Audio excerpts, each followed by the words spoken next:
Good morning, everybody. Welcome to our fourth installment of our summer seminar series with the Northern Ontario Sport Fishing Centre. This morning, we are very excited for the presentation. With me, I have Bruce Berringer. Bruce retired from policing in 2005 and moved back to Kenora from Calgary. He's originally from Thunder Bay, but can't stay away from Lake in the Woods like many of us. He's always been interested in making fishing tackle, and in 2007, he purchased the business known as Cal's Jigs to supply jigs and tackle to stores and resorts across Western Ontario. He is still making tackle, although he's spending more time fishing now than making a tackle due to the current situation. So I'm going to say welcome and good morning, Bruce, and I'm going to turn it over to you. Well, good morning, everyone. It's great to be here. This is a first for me. I'm sorry if there's a glare off my forehead, but I had to fool around with the lighting here in my shop to sort of get so you can see my face while we're doing this and see everything that we're going to do today. So we're going to start off with, we're talking about tackle, and you know, buying fishing tackle, of course, is always expensive. You go to the stores and you know, to buy a handful of jigs, you know, you're probably looking at a $10 or $15 bill. And what happens, you lose them in the bottom of the lake, or like me, everybody seems to think that when they come in my boat that it's free tackle. So I make my own jigs. I've made jigs here for, well, forever. And when I got in this business, of course, I do jigs for walleye fishing, bass fishing, trout fishing, any kind of fishing there is. I've sent them all over Canada and the US. I have customers all over, and they seem to like my jigs. The thing that we say is go fishing with your eyes wide open. Every jig we make, we clean the paint out of the eyes, because there's nothing worse than being on the lake and breaking off, getting snagged, and trying to pick the paint out of the eyes. You end up using a hook and then bleeding and everything else.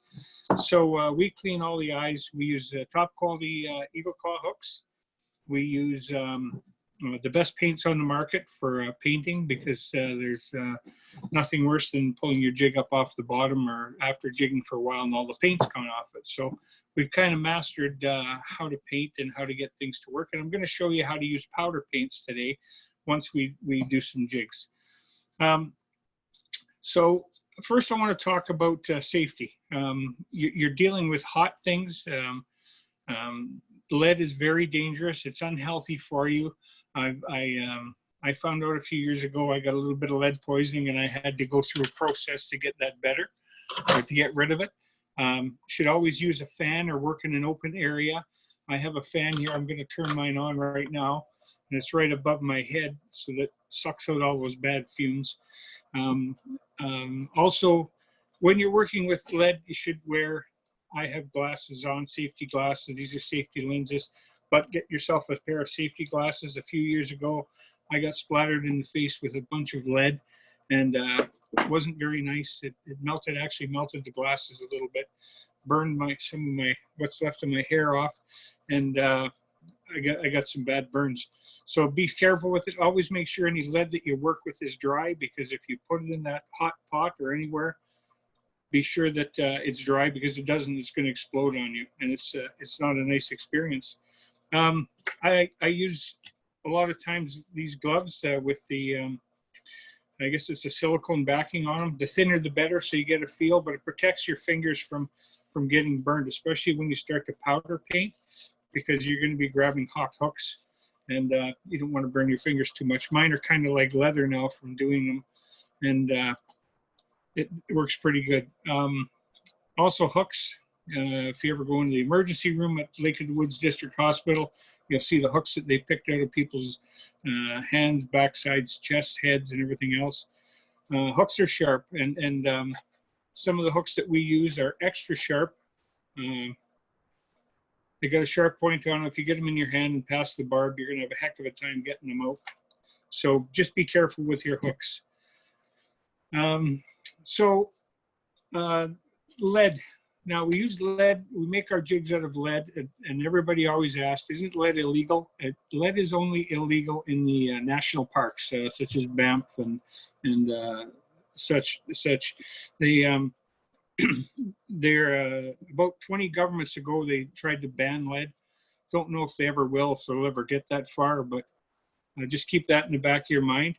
I like to use soft lead with like an 80% soft lead and 20% hard lead. And of course, we make our lead into bars. And this is hard lead, and this is the softer lead. Now the hard lead, you can't bend it. And I use that. That's a special purpose for that. And we'll talk about it later when we get into some of the bass fishing jigs. Softer lead it bends very easy. It's very flexible.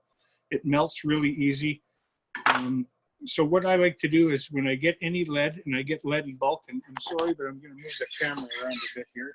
See if you can see this. This is the lead. I don't know if that's going to work or not. If I can switch that around at all, but I get raw lead, and this lead that you see here has come from roof flashings and from a sewer pipe. And then this is the mold that we use to make the bars. I don't know if you could see that or not. But anyway, so we always clean the lead. I use a big pot, and if you're a yard sale person, what I do is I have a big old turkey cooker, and I have a cast iron pot that I bought at the yard sale, and I put all the ugly lead in there and let it melt down, and then I take and scrape all the scum off it, and then I make them into these bars, such as these right here. Right, and that triangular thing, you just pour it in, let them harden, and then they'll just drop right in your pot. Nice clean lead to work with. It's a lot easier on your molds, and it's a lot easier when you're working with your pot. So I go through a lot of lead probably in a year. When we were really busy in the busy times, we'd probably go through 4,000, 5,000 pounds a year. And lead is a funny thing. People just, they've had it under their workbench for 20 years and they show up with it. Sometimes we have to purchase it. A lot of people used to work at the paper mill had piles of lead at home. I don't know why, but it just shows up. So that's what you want to try to do, is use good clean lead in your pots and go ahead and melt away. Now, the pot I'm going to show you here that we're going to use today is, now how come I can't see this?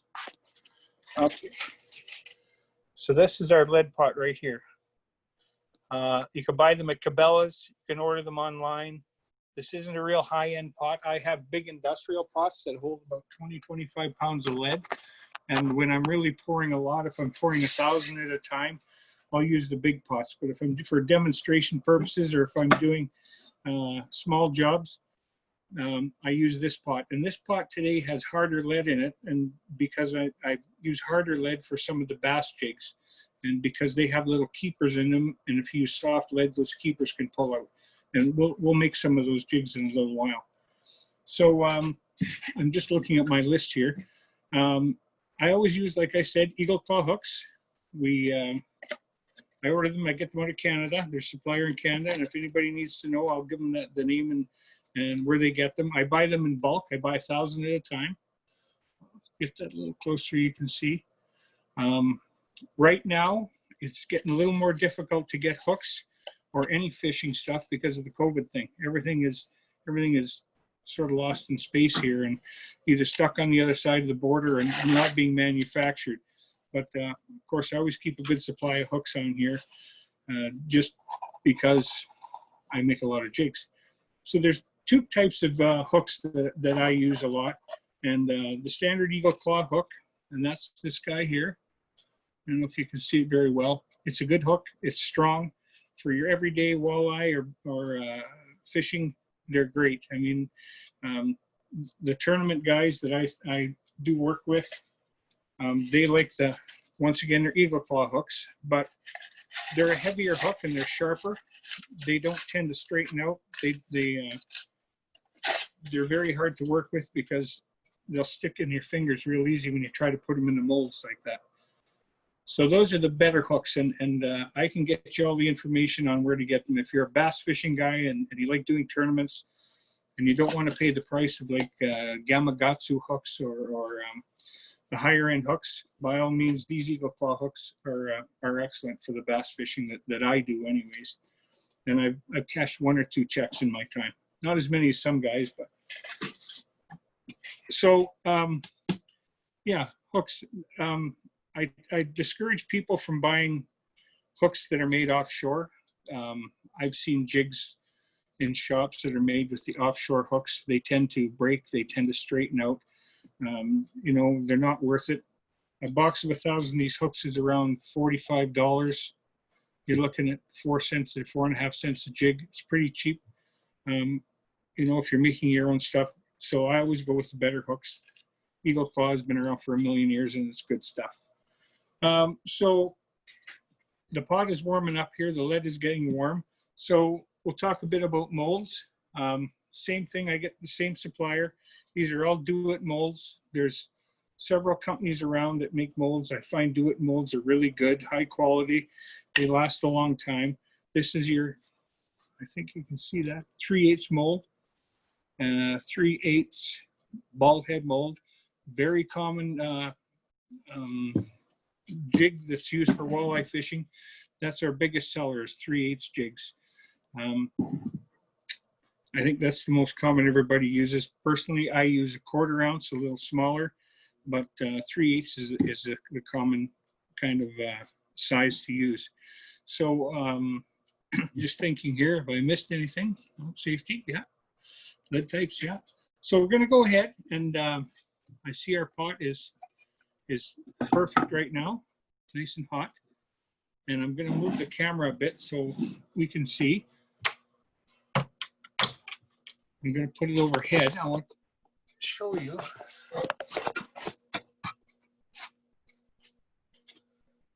think we got her.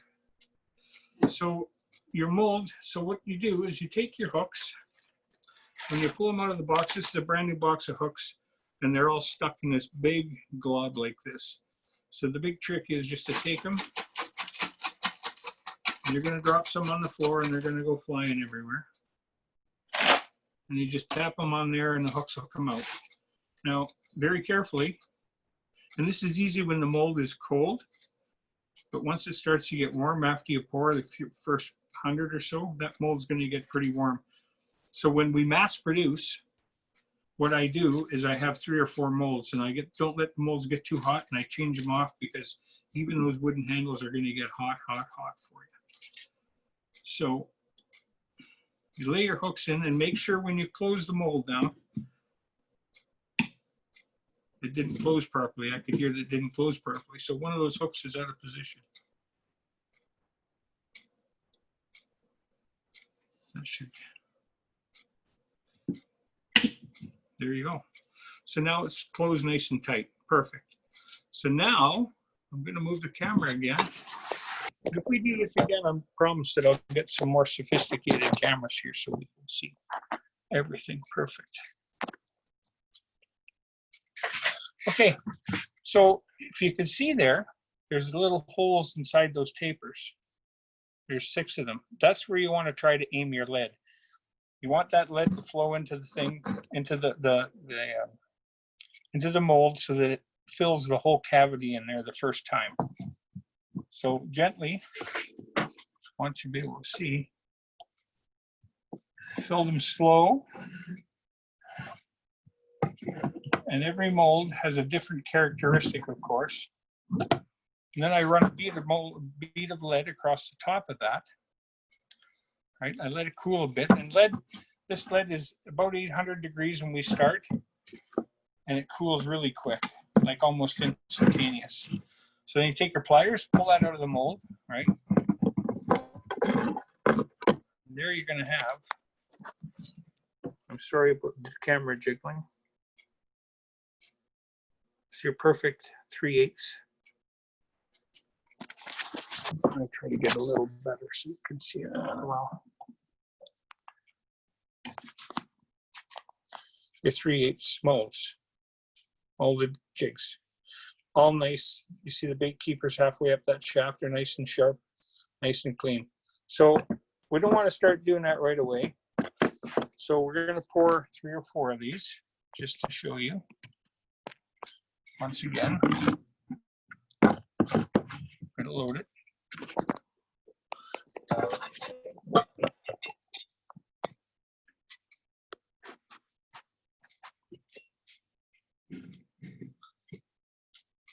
Now that mold is already picking up some heat.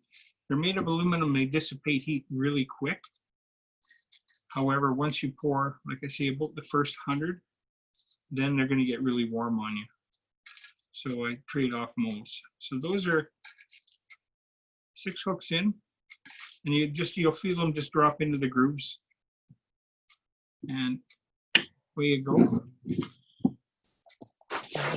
Camera. I'm going to aim it at the pot. And then find that hole and lift the lever.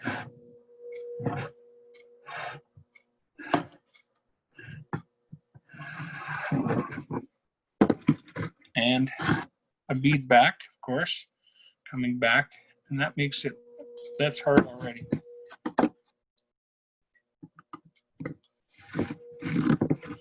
And once again, we have some really nice looking jigs. Okay. Now, I fish, I like 1/4 ounce jigs for walleye fishing. So I'll just show you the 1/4 ounce molds.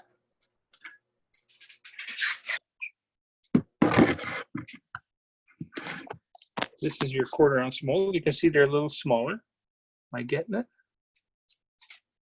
I'm trying. There it is.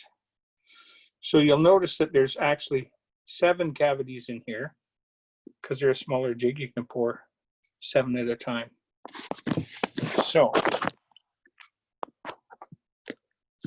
and these ones here, we'll take the 3/8, I use a 3/0 hook, a little bit of a bigger hook. And for 1/4 ounce jigs, we use 2/0 hooks, which are just a bit smaller. That's more of a personal preference thing. You can pour 1/4 ounce with bigger hooks. You can pour whatever you can fit into the mold. And to modify these molds, and I'll show you a mold that I modified, is your best friend is a Dremel tool. And you get in there and start digging and filing and moving stuff around, and you can fit different hooks in, because some of my especially bass anglers, tournament guys, they like different hooks in their molds, and they don't quite fit in the molds. So I've learned over the years to use a Dremel tool and drills and just about anything else I can get my hands on to make those cavities a little bigger to fit the hooks. So these are 1/4 ounce now.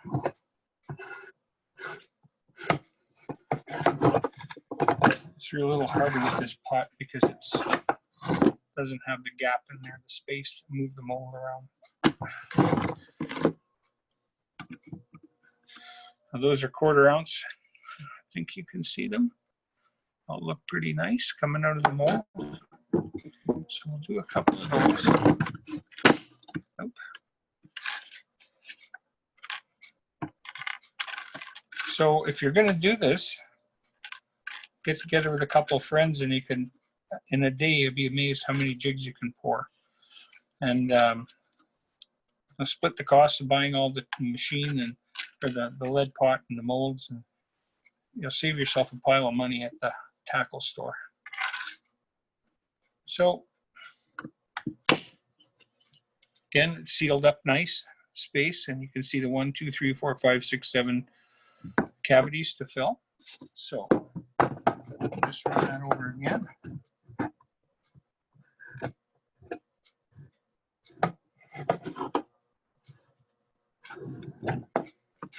Let them harden. I didn't do the strip on the way back there, so that's going to come out 2 pieces. Or 3. Okay. So now I'm going to put this back up here. I'm really sorry about all the bouncing around.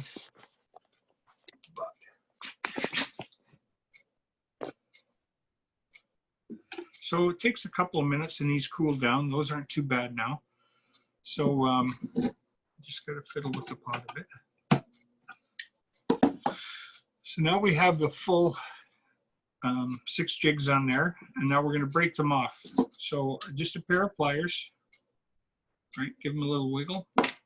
1, 2, 3, 4, 5, 6.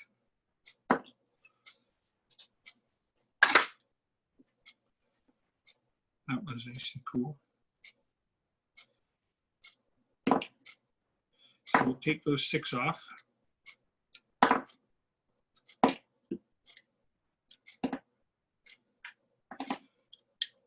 Now, if you notice on here on the top of the jig, there's where you broke it off, there's a burr. And it's, I mean, you can leave it on there. Some people do. I prefer not to. So what you can do is take a piece of sandpaper, such as this, and you just have to run that over there like that, and that cleans that burr off really in no time at all. So if you clean those off before you paint, it makes a nice, neater job.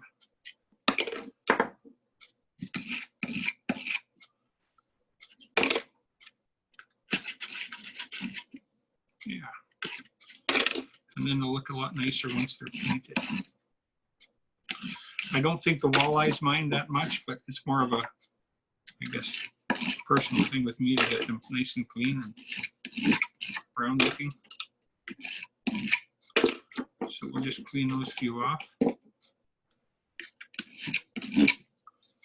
Now, sometimes I think what happens with your molds is that your molds don't always seal properly, or they get hot and they warp a bit, and then you're going to get, I hope you can see this, you're going to get,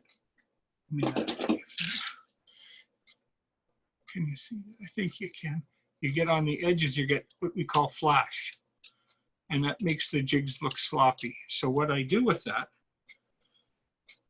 this is all part of your little toolkit you'll have to have, is now we'll take that knife, your X-Acto knife, and the lead cuts really easy, and you just trim that off of there, just like that.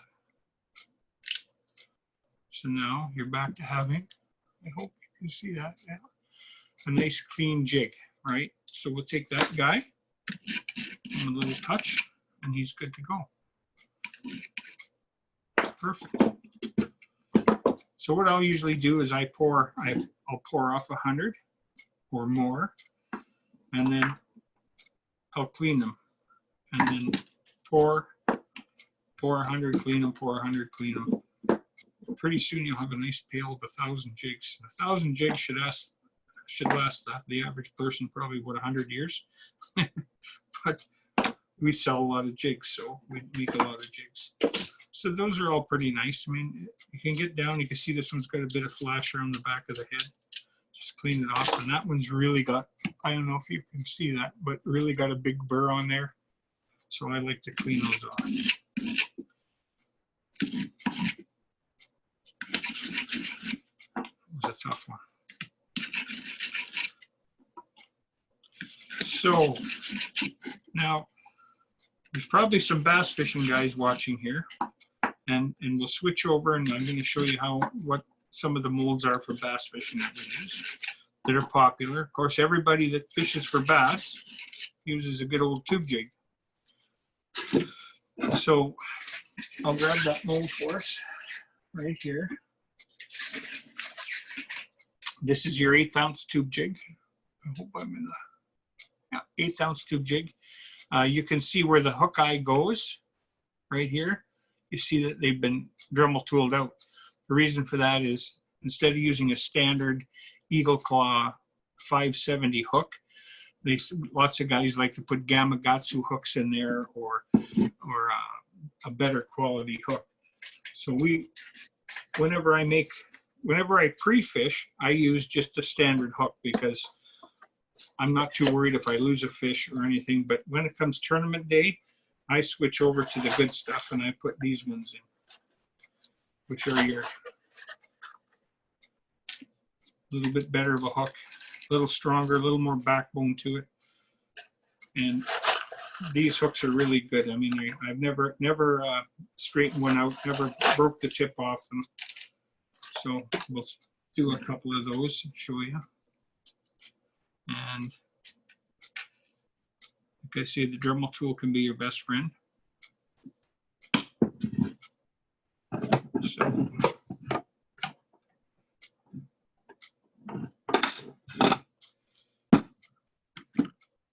So there they are, coming out of the mold, looking nice. And then we'll let them cool a bit, and then I'll bust that off of here. And then you got to watch sometimes with other molds, like especially like the tube jig mold here. If you get a sharp burr on here anywhere, that it could rip your tube because it's an insert thing, right? To insert it, right? So there's your 3/8 tube jigs. And they come in, there's several different tube jig molds for different shapes. And I know that a few years ago it became popular to use the little mini tubes. I don't know if any of you guys ever use them or if you have them or whatever. So they're using a mini tube, and these tube jigs here will go right down to the size of these 1/8 ounce. And then 3/16, and 3/16 seems to have been the popular size. This is just a bit of a different mold, and it's a bit of a trick to get your hook in it. We'll see if we can make one of those for you.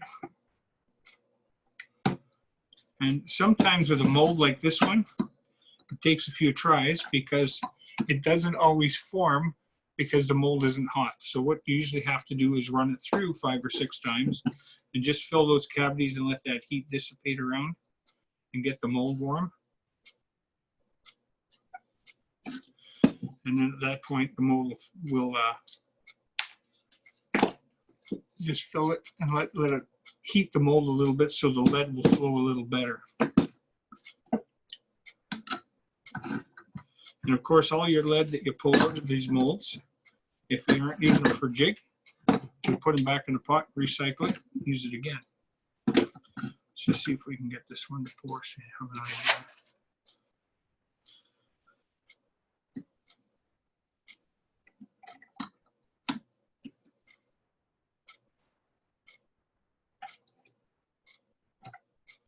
I don't know if that's going to go or not today. There you go. So there's a different size. A little bit, and once again, you see on that edge, there's that bit of a burr. I'll take and clean that off of there. I'll either use the knife and just so you don't rip your tube in the process, especially those little tubes, because tube jigs, because they're a little bit smaller to insert them in there. So should talk just a bit about tools, what tools we use. You should have available to yourself. And then I'm kind of getting ahead of myself a bit, but that's okay. So here's some of the tools that we use. Hope I can get this in here. Get my hand out of the way. Let's just do it this way. Of course, an X-Acto knife, right, for trimming and taking the flash off. 99 cents. I think you can buy them at the buck or two store. Good set of pliers, right, to pull the molded jigs out of the molds. These are special lead shears. They're about $7 a pair, and you can order them online. And they're made especially just for cutting lead. They're you can't cut wire or anything with them because they just break. But for cutting lead, when you get extra lead on the shank of the hook or somewhere, they're good for trimming. And then, of course, I have a bigger X-Acto knife, of course, because sometimes you got to get and dig a little bit. And that's your basic tools. So you go to your lead pot, right, your molds, and then your painting stuff. We'll talk about the painting stuff here in a minute. So when you start to pour and using molds, you'll find that everyone has a bit of a different characteristic. Some molds like to have the lead poured in them really fast to fill the cavities, and some of them you have to really finesse them. The ones, another little mold that we've been using here for, I don't know if you guys pour any marabou jigs, mushroom head jigs for grubs and worms and stuff. It looks like this one. I'm going to show you. Try to get some good light on it. And they're a mushroom head jig. Some people call it the worm nose jig. So we'll pour a few of those just to show you that what you look for in it. And of course, this one's had the Dremel tool to it pretty good. Some days I feel like a dentist when I'm doing this. But. So this one you want to pour really quick. And the reason being is that it came out perfect. And on the worm nose, you can see the two little points at the bottom on each side. That's what holds your bait on. Hope you can see that. That's what holds. So you got to pour it really quick. Open it up, let it pour in there quick, and stop it. And then that's makes for a nice jig for marabou jigs. That shape for marabou jigs. For tying the marabou on, it's really handy. Stops it from ripping off. Any of your plastics that you may put on there, grubs or worms or whatever, it holds them on there. So that makes a nice clean jig. So that's your worm nose jig. Now I wanted to show you another bass jig. And the walleye jigs are pretty basic because a lot of people just use the good old round head jig. And I think that's been popular for about 1 million years. But now there's new stuff on the market. Of course, bass fishing and walleye fishing is always evolving and getting bigger. And now the big thing in the last few years is called the Ned rig. I hope you can see that. So they look like a mushroom head, but they don't have the bottom part on it. They have a keeper on there, which is actually a and if you want to get your frustration level up, you make these, because it's my big fingers. It's hard to get these little wire keepers in and keep them in place while you're making them. And these molds only come making them one at a time, which makes it a little tricky for you. So we'll just make one of those. So you take your little wire keeper. I'm gonna maybe move this here above where you can see that better. So you take this little wire keeper. I don't know if we can, and that's what's going to hold your bait in place. This is 3/32 of an ounce. Very patiently get that in. And then you get, we use really the good hooks here for this. The Eagle Claw, good quality hooks. And in you go. Slide it in. Hope to goodness that stays in place. So, and just a little touch of lead.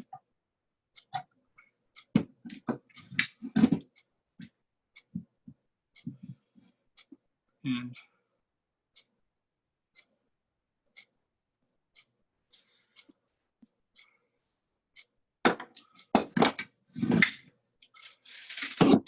there you have your Ned rig hook. Same thing, there's that little burr on top. You can clean that off, and away you go. There's a little trick to this, is that, I hope we can, I'm gonna put this camera back here now. And I promise if we do this again, I'll get better camera set up so we can switch around. If you see on the little burr that sticks up, that little keeper, the trick with this is to cut it in half. And the reason being is the plastics you use on here, like the Z-Man plastics, if you have it full, it doesn't seem to grab like it should because of the consistency of the plastic. But if you cut that little burr and that little keeper off on the end, just snip it off with side cutters that you should always be keeping in your boat. That bait slides on a lot better and it stays on there and it looks really natural on there. So yeah, So I'll just clean that up. And that's ready for painting now. So I paint these only two colors I've ever been asked for, black or dark mossy green. So those are the two colors we paint them. Tube jigs, we never paint because they're inserted inside the hook or inside the tube and you don't see them. So I wish we could say, I could ask if there's any questions, if anybody has any questions or concerns, but I don't know if we can do that. So maybe we'll leave that.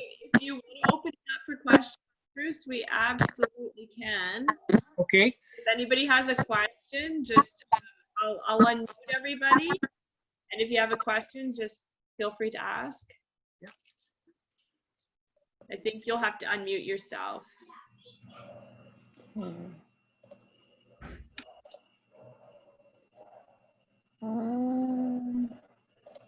There we go. I got it to work.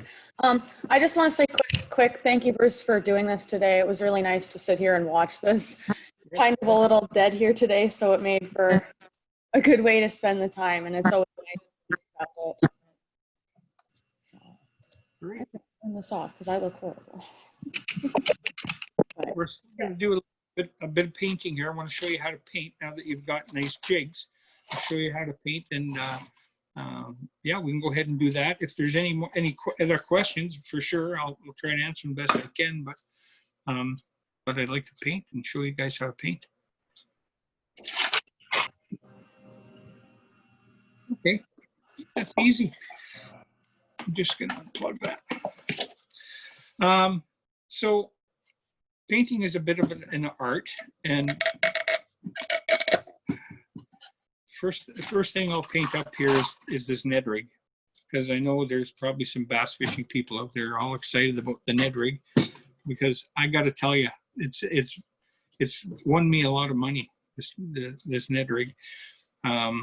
The Sioux Narrows Bass Tournament a few years ago, we got a huge largemouth, almost 6 pounds on one of these silly little Ned rigs.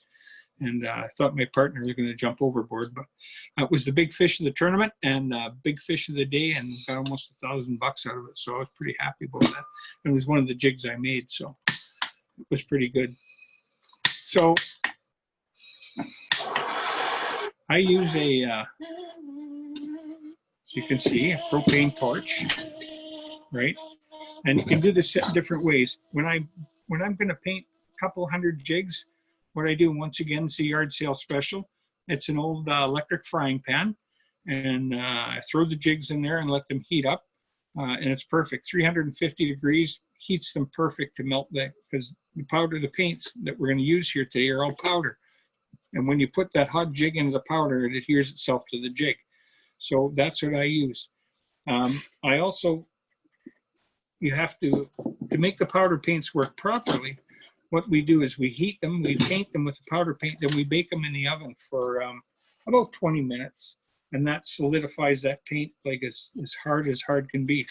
But for purposes today, and I did this before when we were in Sioux Narrows, is I used a little toaster oven that a friend of mine keeps on top of his fridge. So I went over and swiped it off him yesterday. And we took the grate out of it, right? And there it is. Hope you can see it. So that's what we use for the small jobs. And so that'll bake it for about 15, 20 minutes. It makes the jigs really nice after. So what we do, and here's the big trick, is you don't want to get paint in the eyes, right? And because especially powder paint, excuse me, especially powder paint, it's hard to get out of there, like almost impossible. So what we do is we cover the eye, if you can see that, with your little curved pliers, right? And that will stop it from putting any paint in the eyes. So then we gently heat the jig, because if you overheat it, and we're going to dip it in this nice powder paint.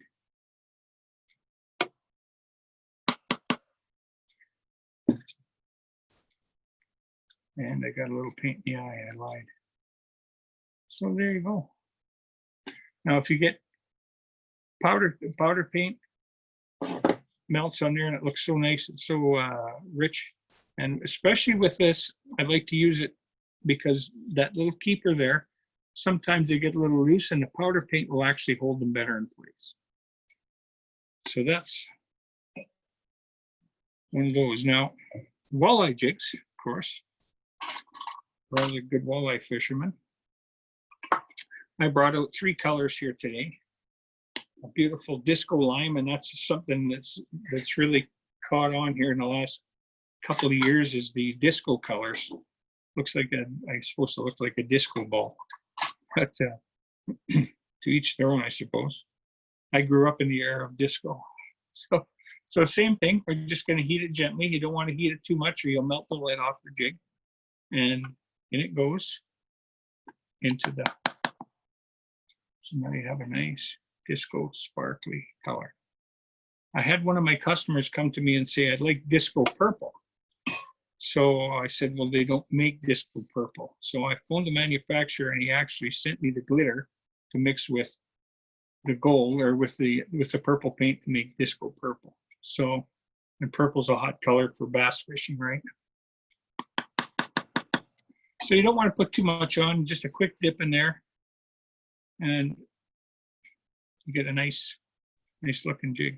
I think that's going to be a good color for fishing bass or fishing walleyes on the Winnipeg River.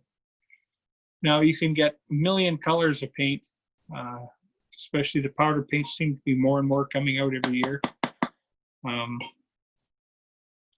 These new disco colors, they paint really well. Every paint, once again, has its own weird characteristics.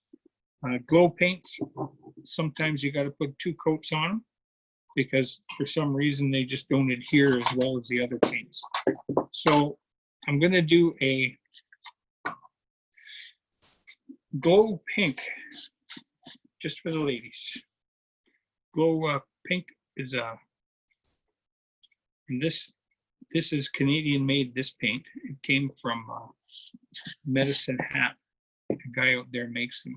So he sent me some samples and I really like them, though I'm not a fan of pink jigs. I'm more of the yellow or bright colors. So we'll paint that guy. Ends up a nice pink, right? See, and if you look, you see there's no paint in the eye. Makes it easy to tie on, especially when your hands are cold or wet and you have to retie. It's very difficult. So let's just do those. And I just old containers such as these ones, sour cream containers, cottage cheese containers. When you're making jigs and stuff, they can be your best friend because I've got them everywhere. The jigs in there. My neighbor gives me these ones from his cat, for cat food. You can put about 500 jigs in there, so when you're making your jigs, you got somewhere to drop them into instead of putting them on the floor and stepping on them. We'll do some 1/4 ounce ones here, same thing. Just don't leave them in heat as long.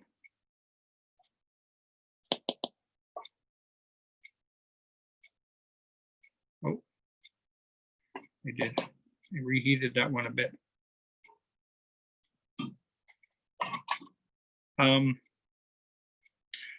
We also have, I did some earlier while I was waiting to come on. I did a few up for,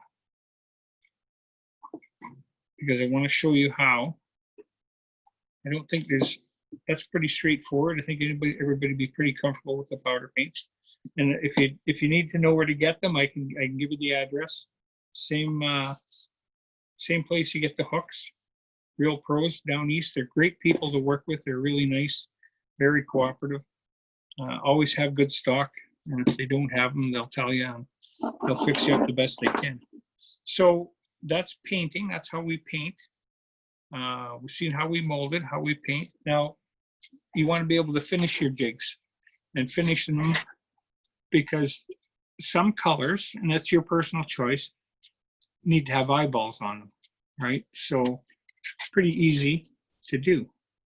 What I usually do if I'm doing a whole bunch of jigs. If I was doing in trays, I usually do trays of 100. I'm just going to put these in a little oven here. See if I can make it work. If I'm doing trays of 100, and I'll just grab one here and show you.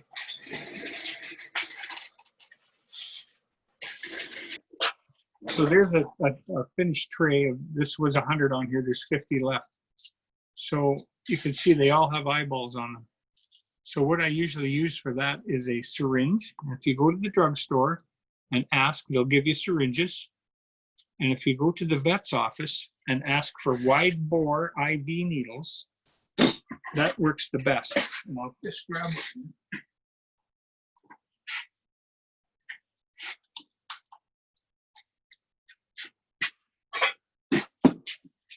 So there's a syringe, simple, and I keep these in lacquer thinner. So if you take that needle and you just flatten the end of it on your piece of sandpaper, just rub it until it's nice and flat, right? And put it on there, and then put some paint in your syringe. Then you could just go along, take your jigs, and that's what I do with the 100 trays. And I just go click, click, click, click, click. And if I've got like 20 trays to do, you'll be cross-eyed by the time you're finished, but it's really simple. But if you're just doing a few like we're doing today, I just take a pencil and I sharpen it, and then I take it, I hope this will work.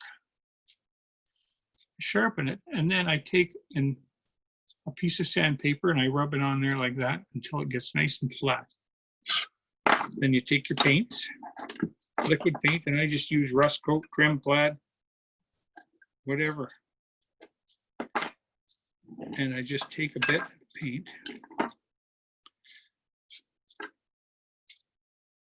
Just mixing it up just a bit there. There we go. See how this works for us. All right. So now I'll take my jigs, of course, and I take and put a little bit of paint on the lid, and I just dip it in there, and I just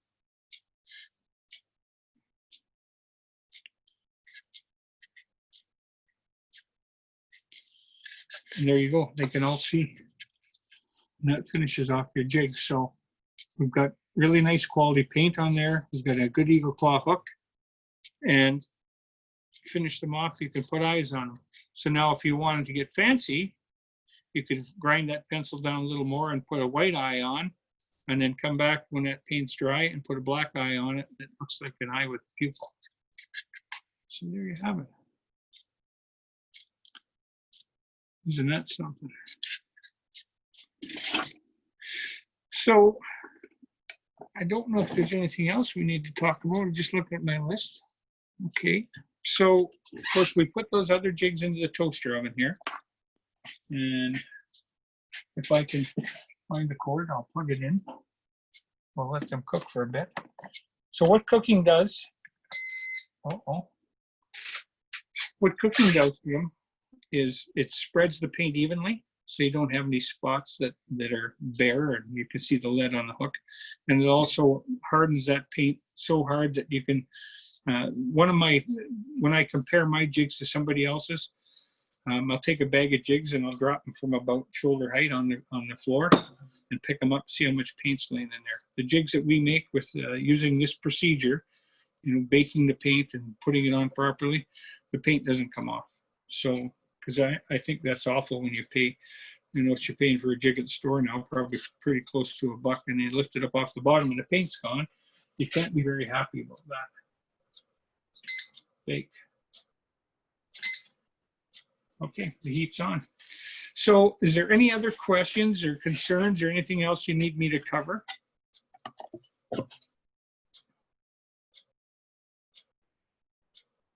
I think you've covered a lot. Are there any questions out there? I don't think so. Always give people a couple minutes. Yeah. There's no questions. Well, Bruce, thank you so much for this. I think it was really interesting and really informative for everybody. And we certainly appreciate you taking the time out of your day. I know this wasn't the one that we had planned, but I think it worked really well in this format. Yeah, for sure. And you know, if we want to do it again, by all means, I'm always game to do it. And you know, maybe I can get a better camera or better setup to, you know, so we're not bouncing around all over the place all the time. But I enjoy doing it and, you know, sharing it with them. And if people need to know anything or any information, by all means, get a hold of me, and we'll do the best we can to get you fixed up. Well, if we don't see any questions, I'd like to thank everybody for participating and today. And thank you to you, Bruce. And this workshop will be posted on the Sport Fishing Center website, probably as of tomorrow, if you want to check something out again. We look forward to future workshops. Yeah, thank you. Thank you. Have a great day, everyone. Keep safe, everybody.